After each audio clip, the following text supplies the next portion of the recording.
Why can't there be multiple gods that we can believe in? And why can't there be multiple ways into heaven? Good. There can be. But you see, what you've got to answer, ma'am, is why would you believe in heaven? Have you ever been there? Neither have I. So in light of the fact you've never seen heaven, why would you as a thinking human being believe there's a heaven? I mean, Why? through the Christian faith, is there not the communication that if you do live by the faith, you are forgiven, you go to heaven? Yes. But ma'am, my being convinced that I'm going to heaven is based on one thing: the trustworthiness of Jesus Christ. Because I've never been to heaven. So I don't know if there's a heaven or not from my experience. And I can promise you, Austin is not heaven. Okay? It's a very nice place, but it's not heaven. Right. Okay? So you see, ma'am, when it comes to heaven, you're going to have to trust somebody the same way I'm going to have to trust somebody. And the question is, why do you trust whoever it is you trust? So because Muhammad contradicts Jesus, and because Jesus contradicts the avatars of Hinduism, and because the avatars of Hinduism contradict Siddhartha Gautama Buddha, and because they all contradict Baha'i faith, you've got to be on the intellectual level of a cockroach if you say they're all saying the same thing. They're not, ma'am. They're contradicting each other. So either they're all wrong or one of them's right. And now you've got to study the Gospels for yourself, Matthew, Mark, Luke, and John, and you've got to ask yourself, does the evidence point to Jesus being the truth? And if it does, trust him. But if the evidence is that Christ is a liar, you'd be a fool to trust him. Do not trust Jesus if the evidence is he's a fraud, he's a hypocrite, he's a liar. Don't trust him.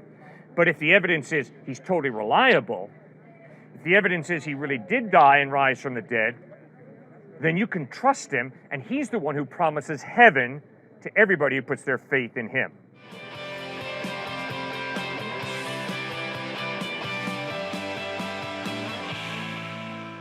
A lot of my friends are atheist and agnostic, okay? And here's something that my atheist agnostic friends have to acknowledge if they're being intellectually consistent. Because they believe there's no heaven, no day of judgment, that has big implications for now, today. And the implication is what you and I do with our lives is ultimately meaningless. Why? Where are Hitler and Mother Teresa if there is no heaven and no hell? Where are Hitler and Mother Teresa? The same place. The fertilizer pit. They're decomposing. Which means, ultimately, it does not matter whether you are Adolf Hitler II or whether you're Mother Teresa II, because we're all going to the same place, the fertilizer pit.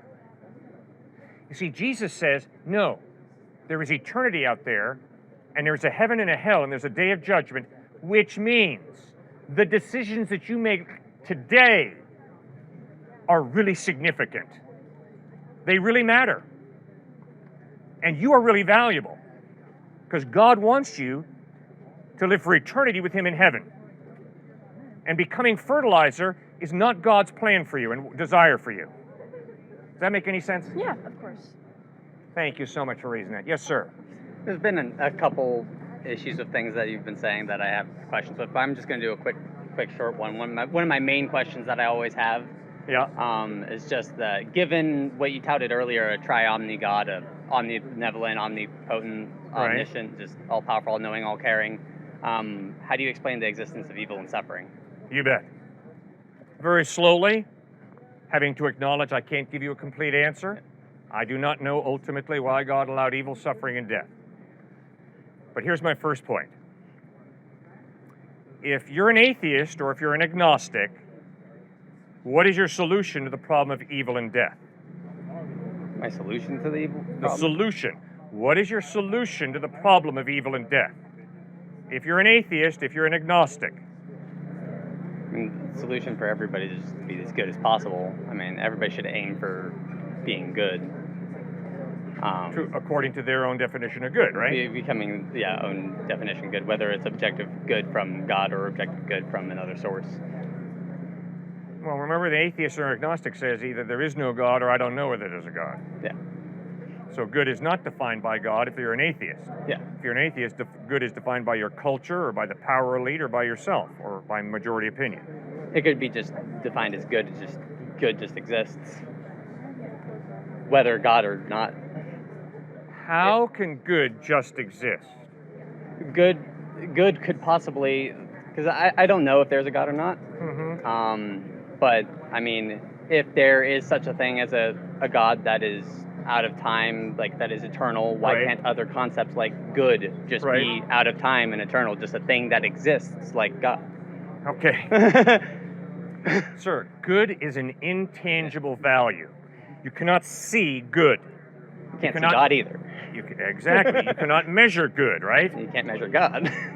It could exist eternally, just like it could just be God. It could just be God. It could not be just God. It could just be the existence of good and evil that just exists in the world. But given a tri-omni God who's all-powerful and all-caring, why evil and suffering exists doesn't make sense to me. Okay, good. You hang with me and we'll go. He's as powerful and caring as he says. In order to understand goodness, there has to be a mind. This tree has no understanding of good. This cement has no understanding of good. See, good can't just exist. Because goodness requires definition. And it's an intangible value that you can't measure. You can't grab goodness. Which means you got to have a mind involved in defining what is good. If we're going by that definition, then what is defining God? Okay, what we'll created get to that. God? We'll get to that. All the arguments you could give for God could also go for good, just as a general concept. It could just exist eternally out of time, unmeasurable. No, sir. That's not fair. If God exists, God doesn't depend on anybody. If goodness as an intangible value exists, it depends on a mind to define it. God would also be an intangible. Obviously, that's right. It's like coming from a different viewpoint outside of trying to see where, the reasoning for things. You could say that it could be what we define as God, societally, could just be the existence of just that good, in the same context of eternal and timeless and all that. Like, if there is no God, goodness is not eternal, because goodness demands a mind to define it. Which means, then in giving that same argument, then what mind defines God? There would be something above him if something has to make him or define him. No, God can be an eternal being without beginning, without end. I don't think you see my point, because goodness could be the same thing. You're not listening, sir. You're giving goodness a different definition. No, sir, you're not listening to me, and I don't appreciate it. I've told you flat out, and I think you're smart enough to get this point. Goodness demands some mind to define it. The tree, the cement, has no ability to understand goodness. You've got to have a mind. Do you see that, or do you disagree with me? I think we're coming to different definitions of good, because then, there's still... Outside of that, though, given your definition of good, still, why is evil or suffering? Forget my definition of good. Your definition of good. I'm just saying, given yours, why does evil and suffering exist? All right, fine. You're evading that part of the question. That, okay?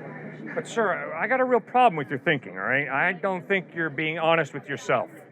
That's not fair.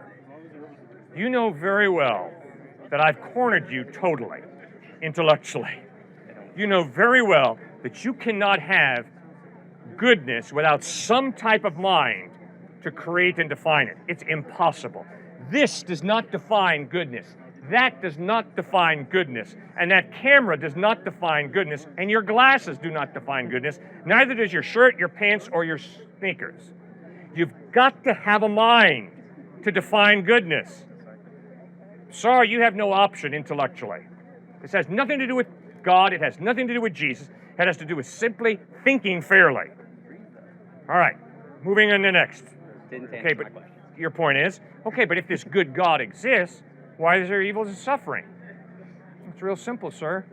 If an all-powerful God chooses to partially limit his power by giving you a free will, by giving me a free will, then if I go up to her, slap her in the face, and say, God made me do it, what am I? a liar, a total liar. God gave me a hand for a purpose, to respect this woman, to love this woman. But because I have a free will, I don't have to respect her, I don't have to love her, I can steal her backpack, I can smack her around, I can abuse her. And if anybody says, God made me do it, they are a liar, flat out. So, why does evil exist? Evil exists because God limited his power, he's all powerful, but he limited his power by choosing to give her a free will, me a free will, all of us a free will. Does that make any sense? It kind of answers it for humanity, but suffering also exists just in the animals. Good. Like, why does a zebra deserve to get its throat crushed to death by a lion? Like, Good. How is that caring or just? Like, coming from a Christian standpoint, we have sinned as humans. Coming from the Christian standpoint, so Yep. we are, we have free will and we can make mistakes and all of that. Yep. But why not? Why have animals just, not have their perfect little ecosystem where nothing has to suffer and only humans suffer? Very good. Now we're thinking, all right? So, Genesis chapters 1 and 2. God creates a good world. God created this and God saw that it was good. God created that and God saw that it was good. God created this and God sees that it's good. So when God created, he did a good job. No evil. But Genesis chapter 3 records how human beings rebel against God. And one of the consequences of human beings telling God, get lost, get out of here, is God honors our free will, takes a step back from planet Earth, and nature unravels. And so you're absolutely correct, sir. Animals suffer. I have suffered. We all will suffer. Not because God is sicking us, but because God created a world with free will, people with free will. We chose him to tell him to get out.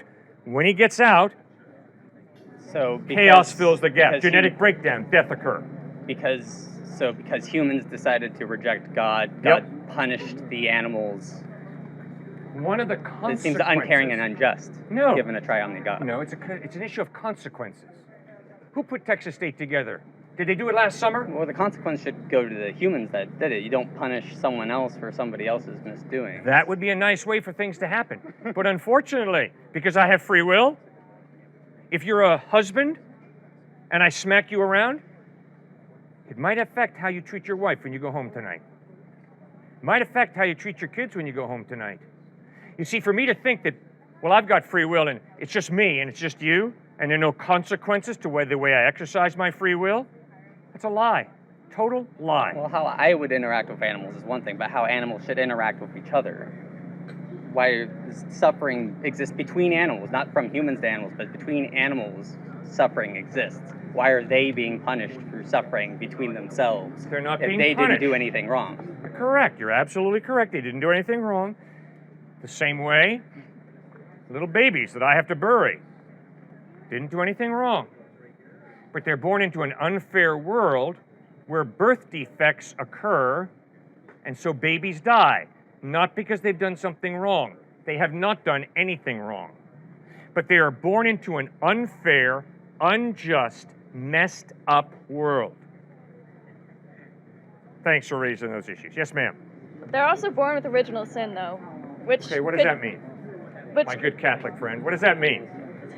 It means that as a consequence of, correct me if I'm wrong, but as a consequence of Adam and Eve eating the apple, all the following children would be born with this original sin that would have been an effect of mankind previously, correct? Okay, maybe.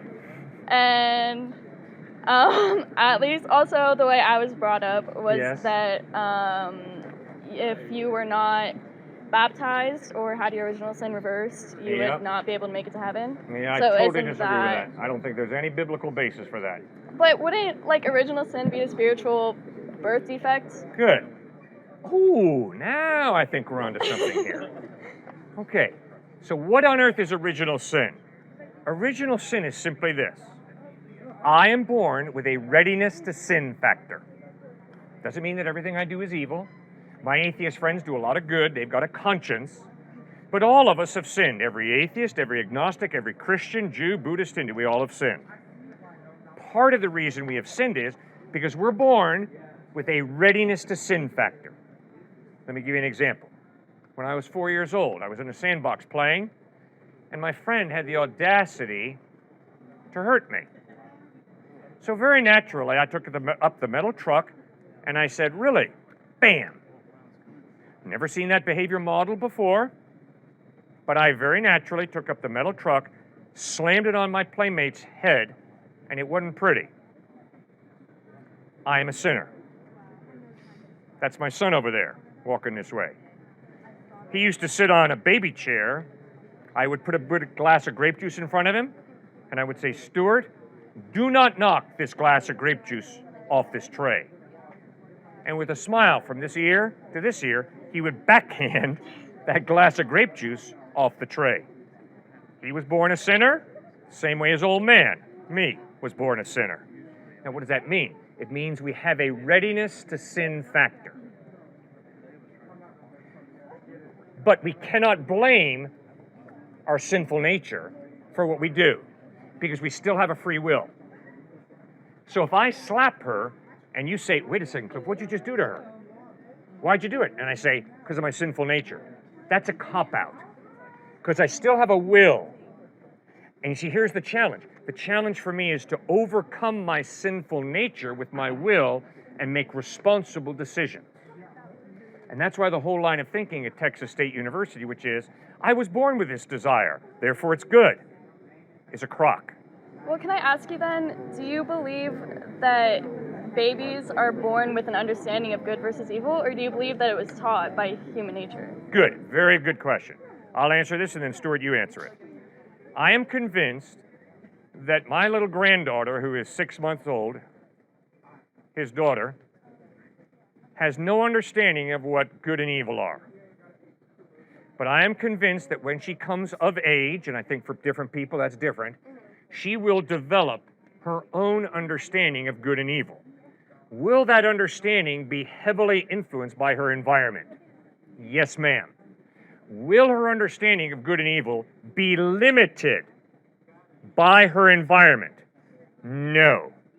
Once again, smack. Sorry you're getting hit so many times today. You ask me, Cliff, why'd you do it? And I say to you, because I grew up in an environment that taught me that women who wear this color sweatshirt deserve to be smacked. It doesn't cut it.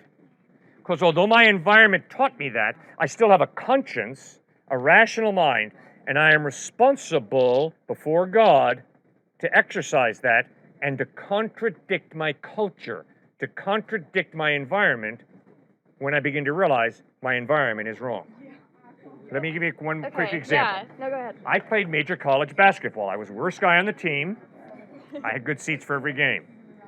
But I can promise you, almost, not everybody, but almost every guy who I played college basketball with had a very clear understanding of what human sexuality was all about. It was all about getting as many good-looking women into bed with them as they could. And so I had to exercise my conscience and my rational thinking. I had to ask, is that why God gave me my sexuality? To have sex with as many good-looking women as I can. And was it tempting to follow their example? I mean, that's the environment. I mean, shoot, we flew on a jet to different, played against UCLA, St. John's, NC State, Wake Forest. I mean, we were high flying. Okay, and so we all knew what we did at night. All right? So I had to make a decision. Is that the right way to live? Is that the right way to treat women? Is that the right way to express my sexuality? Or has God created my sexuality for a different reason? So I had to contradict my culture. And guess what? I've learned to respect people who contradict their culture and don't support racism. I work with some skinheads. And those skinheads grew up in a culture that said white superiority is clear. But there's some skinheads who said, no, it's wrong, and I'm not going to follow my culture. So that's how I think through that issue. All right, Stuart, what do you think? Well, yeah, I would just add to that, because we've talked so much about kind of the moral, ethic side of things, it's important, again, to remember that the Christian faith is not about just be a good person, somehow you'll get into heaven. Just be a good person. I'm a good person, so I'm in. No, to your question, many babies are born into, whether it's a crack baby or whether it's a baby born into a very religious home or an Amish baby, let's just say. They're typically born into homes that are very tender, loving, as long as they don't leave, right, and they get excommunicated. Tender, loving, they get taught ethics. See, when you become a Christian, cynical, pharisaical, judgmental Christians will say, oh, well, you should be, say, 9 out of 10 on the ethic standard rung, in terms of you should be a great person. But no, Christ doesn't understand that the baby born into an Amish family versus the baby born into a crackpot family, this baby, when they come to know God from a very young age, they're going to be higher ethically in terms of how they live than this one who is, say, probably ethically living a pretty messed up life, at least at first, and yet they both have eternal life because they've accepted Christ. It's not like somehow this one is going to be higher in heaven, right, like there's levels, than this one. But then why give original sin to something that doesn't even have a working conscience yet? I'm glad I heard you say give original sin one more time, because I heard you say that earlier.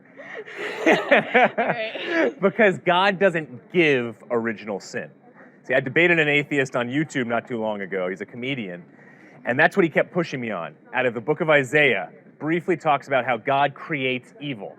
But if you look at the interpretation, what it means is God judges different people groups when they have done tremendous evil. So just like that passage with original sin, God doesn't give us original sin. He gives us free will, just like with Satan, to decide whether to worship him, to love him, to have a loving relationship with him, or to just go our own way, to live for ourselves, to live any old way we want. And then that, based off of Genesis 3 and what happened in the garden with Adam and Eve, what they decided that God, we're going to flip you off, we could care less about you, then they lived their own kind of way and original sin started. But to your point, absolutely, we're born into a messed up world, so we do have a readiness to sin factor, I believe you said that, from the earliest of ages.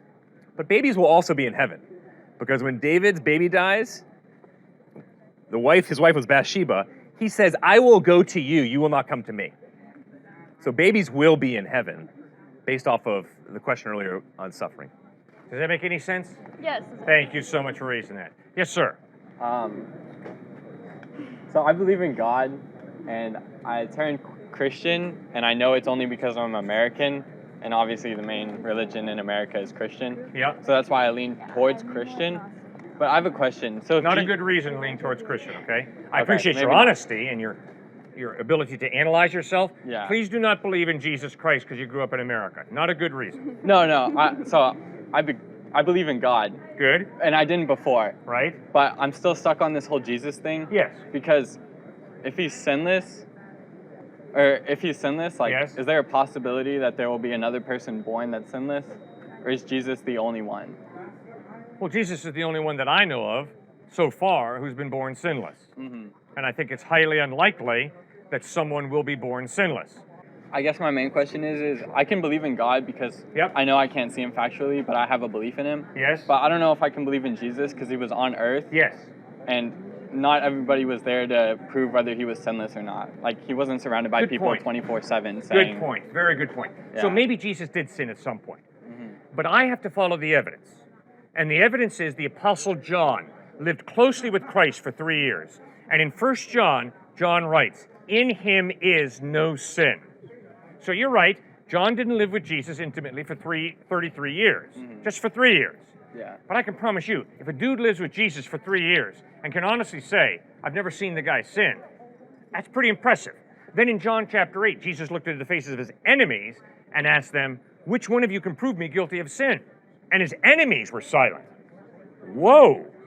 I can promise you my enemies can point out many times that I have sinned. Stuart? Tacitus, Pliny the Younger, Josephus, many of these external sources, he was talking about internal sources with the Gospels, talk about not so much Jesus. Jesus was talked about in a way where he was a magician, Josephus talked about, how he was nasty. But then other sources contradicted him, saying that he just hated Christianity. That's why he was saying that about Jesus. So I would look more so at his followers to talk about the sinlessness, because they were known for a few different things. One, against infanticide. They were pulling babies off of garbage heaps. Two, egalitarianism. They treated everybody equally. Three, they were made up mainly of slaves who were coming into the church. Fourthly, they were non-retaliatory. They were known in a very weird kind of way to actually not get revenge on other people groups, which was huge during that day. So I'd look at Christians as the evidence for Christ. Okay, now I like you a lot. So You're being honest, so keep going. yeah, so maybe this is just like the belief part, but I have a hard time believing that part. Like I can believe in God because I know I can never see it. We can never see God. Well, we can never see him like visually. Is that why you believe in God? Because you can't see him? No. I mean, I couldn't Good. get too deep into it, but it would take a long time. But I'm saying, like, just reading the book and believing that there was a human that did that, I have a hard time believing that. Like, a really hard time. Okay, but I'm pleading with you. You got a good mind, sir. You articulate and think well. Now remember, you can't believe in God simply because you believe in God. You believe in God because there's evidence. A lot of it's common sense. Well, my evidence is that there is an objective truth. Good. And that from that there is a good. All right. But I don't see Jesus in all that. I don't Okay, see all the right. equation of that. Okay, but remember, we're starting off then with defining faith. You don't believe in God simply because you believe. No. You believe in God because there's evidence that God exists, right? Yeah. Okay, excellent. Now just do the same thing with Jesus. Read the Gospels, Sure. Yes. and yes, it's going to be different. The evidence that God exists is not historical. It's philosophical. Right. You see order and design, points to a designer. You see a moral absolute, an objective moral, points to a moral lawgiver. Okay, you've got your evidence. Now, when it comes to Jesus, it's not going to be philosophical. Why? Because he claimed to be God in human form. But I like that, because that means we can historically analyze Christ, which is why Paul writes in 1 Corinthians 15, if Jesus Christ is not risen from the dead, we're idiots for believing in him. Because the veracity, the truthfulness of Christ is based on his claim, I'm going to die and rise from the dead. Ooh, that was a big mistake, Jesus. What's the mistake? You gave us a way to verify you or falsify you. If you don't rise from the dead, you, Jesus, are a liar. But if you did rise from the dead, you, Jesus, are the truth. When you move to a new town, oftentimes the best place to meet people is in a church community. We are Grace Community Church, located in New Canaan, Connecticut. We are a Bible-based, non-denominational church. My name is Cliffe Knechtle, one of the pastors at Grace Community Church. I'd like to invite you to one of our services. We have a 9 a.m., a 10 a.m., and a 4:30 p.m. Check us out more online at www.gracecommunity.info and hope to see you there.